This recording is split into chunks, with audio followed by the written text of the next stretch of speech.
মুসলমানদের কি হবে?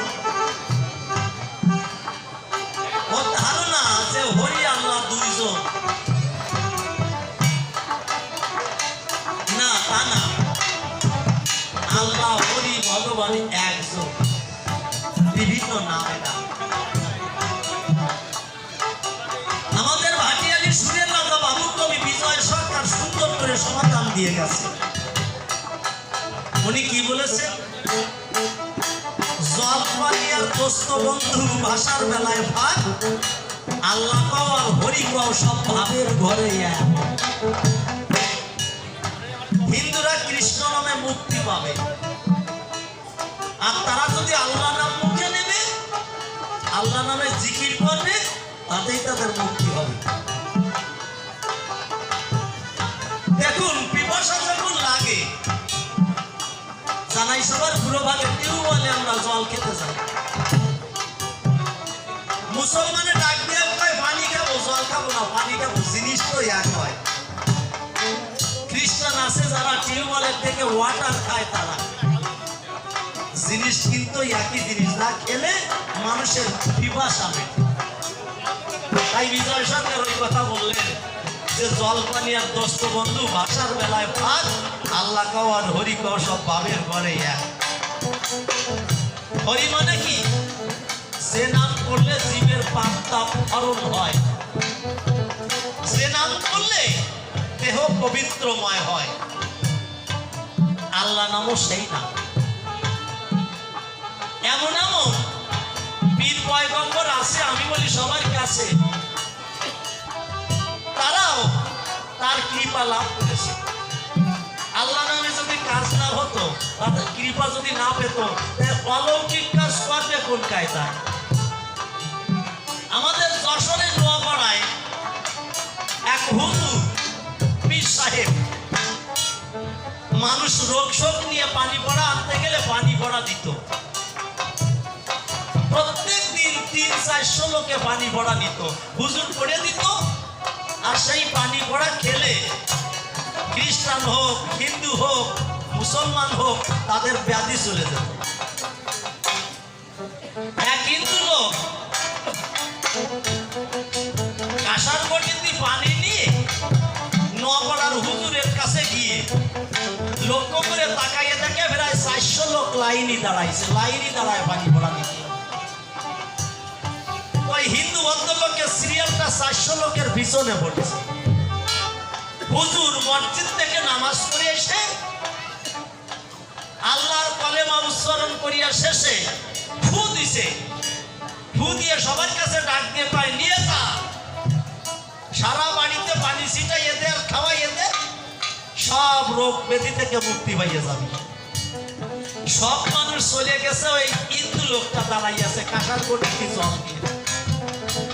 হুজুর কয় বর্তমান তুই দাঁড়াই আছিস কেন, যাস না কেন বাড়ি? বলে হুজুর আমি 400 লোকের পিছনে পড়ে গেছিলাম, আপনি ওই যে কলেমা উচ্চারণ করে ফু দিচ্ছেন, আপনার ফু আমার গটিতে লাগিনি।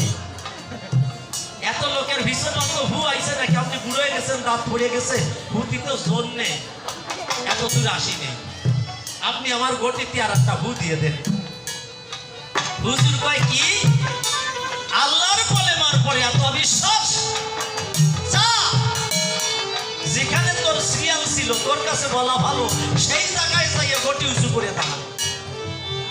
যখন সেই জায়গায় যে উঁচু করে দাঁড়াইছে, হুজুর ফু দিছে, তা কাঁসার গটি ফাটিয়ে চুরমার হয়ে জলটুক করে দিছে।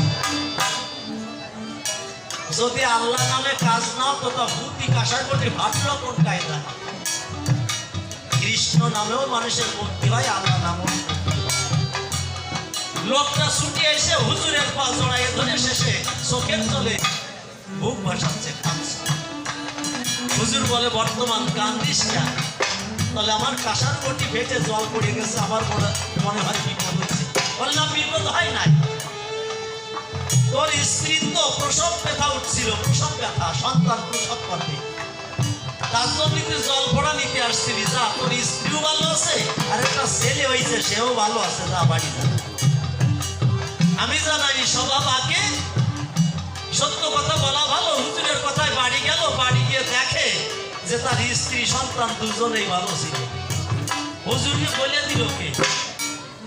খাঁটি মানুষেরা, খাঁটি মানুষ হয়ে আল্লাহর নামে জিকির দিয়ে আল্লাহর কৃপা পেয়ে সে মুক্তি পায়।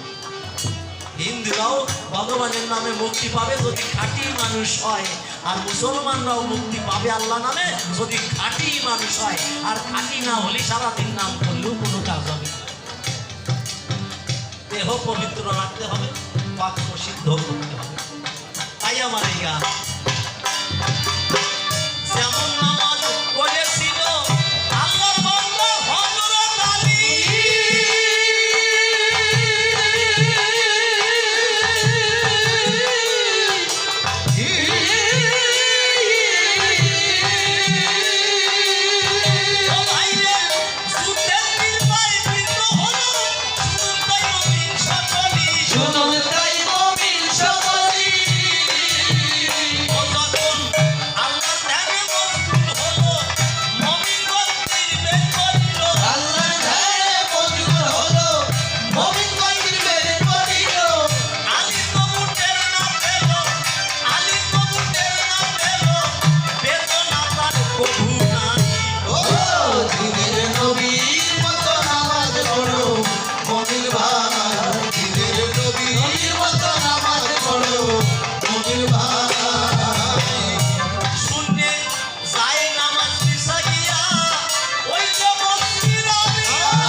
আমি বলি তোমারটাই, তোমার বিয়ে করতে চাই, আমার সাথে বিয়ে বসবা।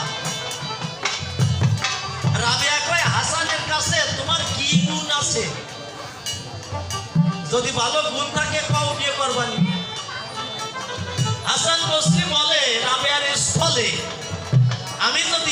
করি পানির পরে যায় নামাজ বিছাইয়ে যায় নামাজের পরে গিয়ে নামাজ করতে পারি। বলে এইবারও তাই তো সাংঘাতিক ক্ষমতা, একটু দেখাও। হাসান বসরি যায় নামাজটা হাতে ধরিয়ে আল্লাহর কলেমা উচ্চারণ করে পানির পরে ফেলাইয়ে দিল।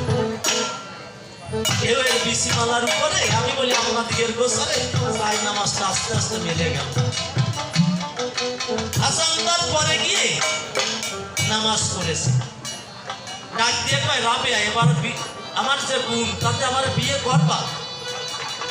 বলে তুমি আমার কথা ধরো, তুমি যে কাজটা করো পানির পরে যাই নামাজ বিছাইয়া নামাজ করো, আমি যদি ইচ্ছা করি মহাশূন্যের পরে যাই নামাজ বিছাইয়ে এই মুহূর্তে নামাজ আদায় করিয়ে তোমার দেখাতে পারি।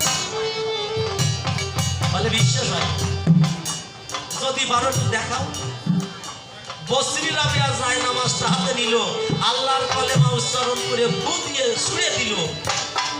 সাথে সাথে আলিফ লায়লার নাদুরির মতো যায় নামাজটা মহাশূন্যে বিছাইয়ে গেছে। রাবেয়া বসরি উড়ে যায় সেই যায় নামাজের ঘরে বসে নামাজ করে শেষে ডাক দিয়ে কয়, হাসান যদি বিয়ে করতে চাও আমারে ভালোবাসো, মাটির মধ্যে উড়িয়ে আমার যায় নামাজের ঘরে আসো। হাসান বসরি বলে, তাই রাবেয়া ওই জায়গায় যাওয়ার মতো শক্তি সামর্থ্য আমার নাই। তোমার তো গুণ নাই, কেন বিয়ে করতে চাচ্ছ? হ্যাঁ, এটা পাশ করেছে বিয়ে। কোন 3 পাশের মেয়ে ডাক দিয়ে যদি কয় আমি বিয়ে করবো, তো পারবে? একটু সমানের সমানতি হয় না? হ্যাঁ, আমি বলি সবার কাছে রাবেয়া বসরি ডাক দিয়ে বলছে যে তুমি পানির পরে যায় নামাজ বিছাইয়া নামাজ করিছো মাছে না পারে, আরে আমি মহাশূন্যে যায় নামাজ বিছাইয়া নামাজ করেছি পাখিরা পারে। আসো জীবন ভরিয়ে দুইজনে আল্লাহর নাম করিয়ে আমরা বাকি জীবন কাটাই, যদি আল্লাহর কৃপা পাই আমরা আবার বেহেশতে যেতে পারি। ভুল ভেঙে গেল, দুইজনে আল্লাহর নিমিত্তে আল্লাহ নাম করে সারা জীবন ভরে তারা নামাজ পড়তে পারে। তাই আমার এই গানের মধ্যে আমি লিখেছি, আমারই লেখা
মুসা নবী কাফেরের বিরুদ্ধে যুদ্ধ করার পরে সৈন্য নিয়ে যখন দেশে ফেরে, সামনে বড় নদী বেরিয়ে গেছে, ওনার হাতে আল্লাহ প্রদত্ত লাঠি ছিল, লাঠি দিয়ে যখন পানির পরে পানি দিল, পানি ভাগ হয়ে 30 পাকা পথ হয়ে গেছে। আমি বলি সবারটাই এত বড় বিজ্ঞানের যুগে জানাই সবার গুলো ভাগে এমন কোন প্রসেস নাই যে জলে বাড়ি দিলি রাস্তা হয়ে যাবে, আছে নাই? এর এরা আসলে আল্লাহর ভক্ত প্রেমিক ছিল। এরা নাম করলে কাজ হতো, কিন্তু আমরা আসলে ভালো মানুষ না, শুধু মানুষ চামড়াধারী, কিন্তু তার কাজ করি।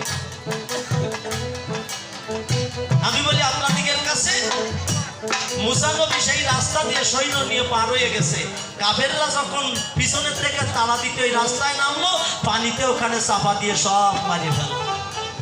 এরা ভক্ত, এরা নবী, পীর, পয়গম্বর, এরা সত্যি ভালো।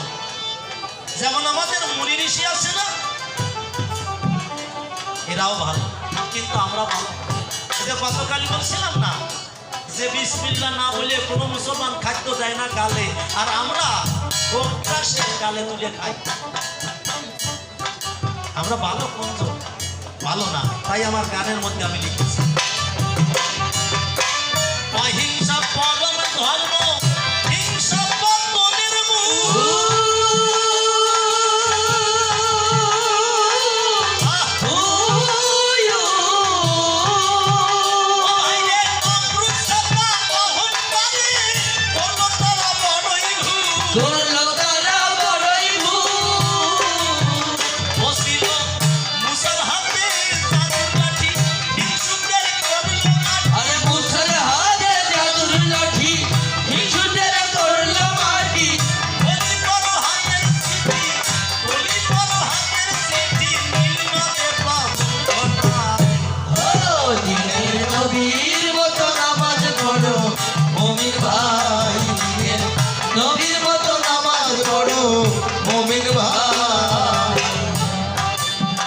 মিশরে যখন ইসলাম প্রতিষ্ঠিত হলো, ইসলাম মানে শান্তি, ওখানে একটা নদ ছিল, তার নাম নীল নদ।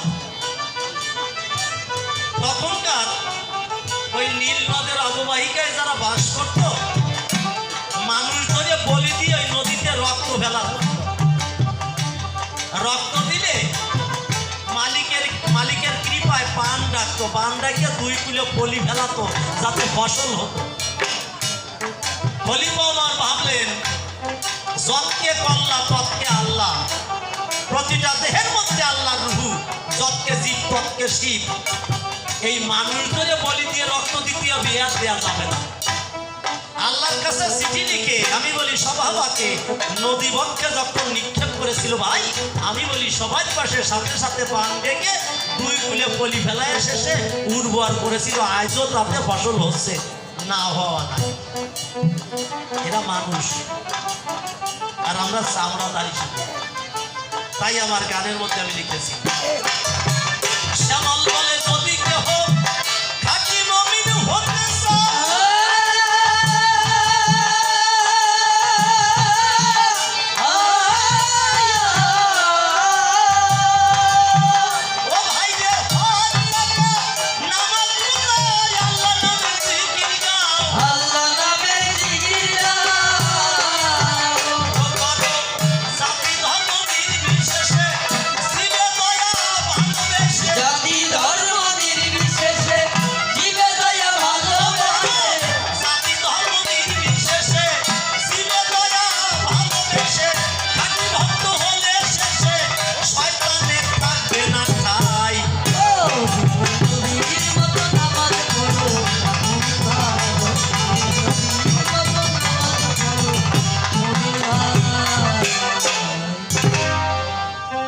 আপনারা কিছু সময় ধৈর্য ধরে বসে থাকবেন, কিছু পরন্য